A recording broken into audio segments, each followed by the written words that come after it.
नमस्कार, मी पंजाब डक. पावसाचा जोर कमी होणार आहे, चांगलं सूर्यदर्शन होणार आहे म्हणून उत्तर महाराष्ट्रातल्या त्या 4 जिल्ह्यातल्या शेतकऱ्यांनी हा अंदाज लक्षात घ्यायचा. म्हणजे त्याच्यानंतर 9ला आणखीन सूर्यदर्शन वाढत जाईल, 10ला जास्त राहील, 11, 12, 13 तारखेपर्यंत नंदुरबार जिल्हा, धुळे जिल्हा, नाशिक जिल्हा, जळगाव जिल्हा, इगतपुरी, मुंबई तिकडला हवामान कोरडं होणार आहे म्हणून हा अंदाज उत्तर महाराष्ट्रातल्या शेतकऱ्यांनी लक्षात घ्यायचा. पण तिकडं सूर्यदर्शन असताना तरी पण महाराष्ट्रात काही ठिकाणी पाऊस राहणार आहे. तर मग ते कुठं पडणार आहे म्हणून हे अंदाज सांगतो. म्हणजे 8-9 तारखेला जरी राज्यात ठिकठिकाणी सूर्यदर्शन असलं तर राज्यात परत एकदा पाऊस कुठं तरी चालू राहणार आहे. मग ते नेमकं कुठं राहणार आहे तर राज्यातल्या शेतकऱ्याला सांगू इच्छितो की 11 सप्टेंबरपासून 11 सप्टेंबर 12, 13च्या दरम्यान राज्यामध्ये सांगायचं झालं तर नांदेड जिल्हा झालं, यवतमाळ जिल्हा झालं, हिंगोली जिल्हा झालं, परभणी जिल्हा झालं, लातूर जिल्हा झालं, धाराशिव जिल्हा झालं, सोलापूर जिल्हा झालं. या पट्ट्यामध्ये काय होणार आहे 11, 12, 13च्या दरम्यान पाऊस राहणार आहे. त्याच्यामध्ये बीड जिल्हा देखील असणार आहे म्हणून हे लक्षात घ्यायचं. म्हणजे एका भागाकडे ऊन राहील पण इकडल्या भागामध्ये परत पूर्वेमध्ये दक्षिणेच्या भागामध्ये राज्यामध्ये पाऊस सुरू होणार आहे म्हणून हा अंदाज लक्षात घ्यायचा. मग त्याच्यानंतर राज्यात मग सर्वत्र पाऊस कधी येणार आहे. मग राज्यातले सर्व शेतकऱ्याला सांगू इच्छितो की राज्यात सर्वत्र पाऊस कधी पडणार आहे.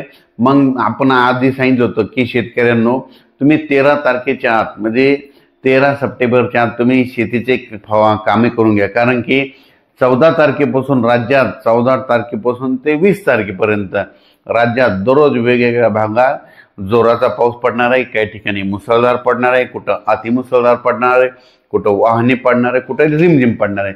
मग हा पाऊस कुठं जास्त पडणार आहे म्हणून ते सांगतो. 14 तारखेच्या नंतर म्हणजे 14 सप्टेंबरपासून ते 20 सप्टेंबरच्या दरम्यान राज्यामध्ये पूर्व विदर्भ, पश्चिम विदर्भ, दक्षिण महाराष्ट्र, उत्तर महाराष्ट्र, कोकणपट्टी, खानदेश, मराठवाडा सगळीकडे पाऊस मध्ये पडत जाणार आहे म्हणून हे अंदाज लक्षात घ्यायचा. सांगायचं झालं तर हे सप्टेंबर महिना संपूर्ण पावसाचाच राहणार आहे म्हणून शेतकऱ्यांनी हा अंदाज लक्षात घ्यायचा. मग सांगायचं झालं 14 पासून पावसाचा जोर कुठं जास्त राहणार आहे. 14 पासून जास्त पावसाचा जोर राहणार आहे. नांदेड जिल्ह्याला जास्त पाऊस पडणार आहे, यवतमाळ जिल्ह्याला एक जास्त पडणार आहे, परभणी जिल्ह्याला एक जास्त पडणार आहे, बीड जिल्ह्याला जास्त पडणार आहे, लातूर जिल्ह्याला जास्त पडणार आहे, त्याच्यानंतर धाराशिव जिल्ह्याला जास्त पडणार आहे, सोलापूर जिल्ह्याला अति जास्त पडणार आहे, त्याच्यानंतर सांगली जिल्ह्याला जास्त पडणार आहे, पुणे जिल्ह्यात देखील पाऊस पडणार आहे, कोकणात देखील पाऊस पडणार आहे, कोकण पट्टीकडे देखील पाऊस पडणार आहे जास्त, अहिल्यानगरकडे देखील पाऊस पडणार आहे, बीड जिल्ह्यात देखील पाऊस पडणार आहे, जालना देखील पडणार आहे म्हणून हा अंदाज सर्व शेतकऱ्यांनी लक्षात घ्यायचा. म्हणजे सांगायचं झालं तर अकोला, वर्धा, नागपूर, भंडारा, गोंदिया, चंद्रपूर ह्या भागात देखील पाऊस पडणार आहे. पण जास्त पाऊस मात्र दक्षिण पट्ट्यात जास्त राहणार आहे. म्हणजे दक्षिण म्हणजे सोलापूर जिल्हा, लातूर जिल्हा, बीड जिल्हा, अहिल्यानगर, पुणे, सांगली, सातारा आणि कोकणपट्टीच्या दरम्यान जरा जास्त पाऊस राहणार आहे म्हणून हा अंदाज त्या कोकणातल्या जनतेनं, त्याच्यानंतर कोल्हापूर, सांगली, सातारा, पुणेच्या जनतेने देखील 14 ते 20चा अंदाज हे लक्षात घ्यायचा. त्याच्यानंतर राज्यात म्हणजे 11 तारखे म्हणजे काय होणार आहे उद्या 8 तारखेपासून राज्यात ठिकठिकाणी म्हणजे सगळीकडे सूर्यदर्शन होणार आहे. म्हणजे कुठं होणार आहे संपूर्ण पूर्व विदर्भात होणार आहे, पश्चिम विदर्भात सूर्यदर्शन होणार आहे, मराठवाड्यात देखील सूर्यदर्शन होणार आहे, उत्तर महाराष्ट्रात होणार आहे, कोकणात देखील होणार आहे. म्हणजे राज्यातला 8 तारखेपासून सगळीकडला पावसाचा जोर कमी होणार आहे म्हणून हे अंदाज लक्षात घ्या. पण काय असतं की पावसाचा जोर जरी कमी झाला तर स्थानिक वातावरण तयार होऊन पाऊस होऊ शकतो म्हणून हा अंदाज लक्षात घ्यायचा. त्याच्यानंतर आपल्या महाराष्ट्राच्या लगत म्हणजे गुजरात आहे तर तुम्हाला सांगतो इच्छितो की गुजरातमध्ये देखील काय होणार आहे 8, 9, 10च्या दरम्यान अतिवृष्टी होणार आहे. जसा पंजाबकडे पाऊस पडला ना तसाच गुजरातला देखील आता हे उद्याचा पाऊस पडणार आहे म्हणून गुजरातच्या जनतेने देखील हे अंदाज लक्षात घ्यायचा. त्याच्यानंतर महाराष्ट्राच्या लगत तेलंगणा आहे, त्याच्यानंतर कर्नाटक आहे, आंध्र प्रदेश आहे. ह्या 3 राज्यातल्या शेतकऱ्यांना एक सांगू इच्छितो की म्हणजे 11 तारखेपासून म्हणजे 10 तारखेपासून आंध्र प्रदेश, तेलंगणा, कर्नाटक ह्या जिल्ह्यामध्ये चांगला जोराचा पाऊस पडणार आहे म्हणून त्या शेतकऱ्यांनी काय करायचं 10 तारखेपर्यंत तुम्ही तुमचे कामं करून घ्यायचे. कारण की तेलंगणा, आंध्र प्रदेश, आंध्र प्रदेश, कर्नाटक ह्या 3 राज्यामध्ये चांगला जोराचा पाऊस राहणार आहे।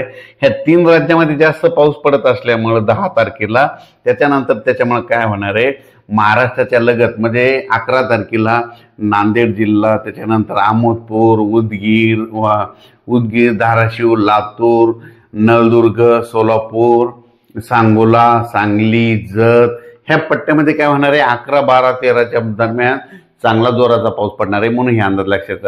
आणि आणखीन सगळ्यात महत्वाचं अहिल्यानगर म्हणजे काय झालं की अहिल्यानगर असं आहे की तिथं अवर्षणग्रस्त भाग आहे।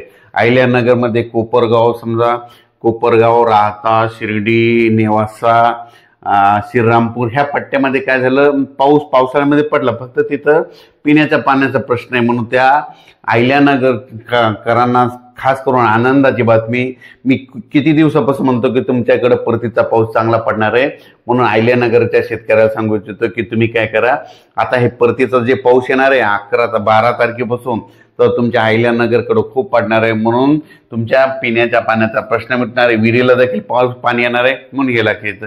त्याच्यानंतर परत एक सांगू इच्छितो की काय झालं की अहिल्यानगर जिल्ह्यामध्ये टाकळी ढोकेश्वर झालं, बेलपिंपळगाव झालं, त्याच्यानंतर उमापूर, बालम टाकळी ह्या परिसरात काय झालं, बऱ्याच ठिकाणी शिर्डी भागामध्ये, कोपरगाव भागामध्ये बऱ्याच ठिकाणी आणखीन असे काही गाव आहेत म्हणजे एक गावाचा पट्टा सुटलेला की तिथं पिण्याचा पाण्याचा प्रश्न खूप हे झालाय, म्हणजे नदीला पूर नाही आलेला, कसलाच नाही। तर त्यांच्यासाठी एक आनंदाची बातमी सांगू इच्छितो की अहिल्यानगरमध्ये 12 तारखेपासून 12 सप्टेंबर, 12, 13, 14 ते 20 तारखेपर्यंत अहिल्यानगरमध्ये हे जे वंचित पट्टा राहिलेला ना त्या संपूर्ण गावाला पाऊस पडणार आहे म्हणून हे अंदाज लक्षात घ्यायचा। त्याच्यानंतर जालना जिल्ह्यातले मध्ये एक रोयलागड, एक परिसरात आंबड घनसावंगीच्या दरम्यान एक रोयलागड म्हणून एक भाग आहे, तिथले 2-4 गावं सुटले, त्या रोयलागड भागात देखील ह्या पट्ट्यात पाऊस पडणार आहे म्हणून हा अंदाज लक्षात घ्यायचा।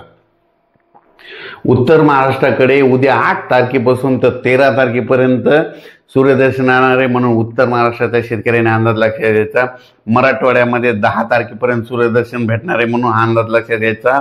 पूर्व आणि पश्चिमी विदर्भामध्ये 11 तारखेपर्यंत सूर्यदर्शन भेटणार आहे म्हणून हा अंदाज लक्षात घ्यायचा। मात्र दक्षिण महाराष्ट्रामध्ये मात्र 10 तारखेपर्यंत सूर्यदर्शन घडणार आहे। 11 पासून इकडल्या भागात पाऊस सुरू होणार आहे। पुन्हा त्याच्यानंतर पूर्व विदर्भात देखील यवतमाळ झालं, चंद्रपूर, वर्धा, नागपूर, भंडारा, गोंदिया, यवतमाळ, अमरावती, अकोला इथपर्यंत मात्र 11 तारखेला तिथं पाऊस सुरू होणार आहे म्हणून हा अंदाज लक्षात द्यायचा। अचानक वातावरण बदल झाला तर उद्या एक लगेच मेसेज दिला जाईल। धन्यवाद।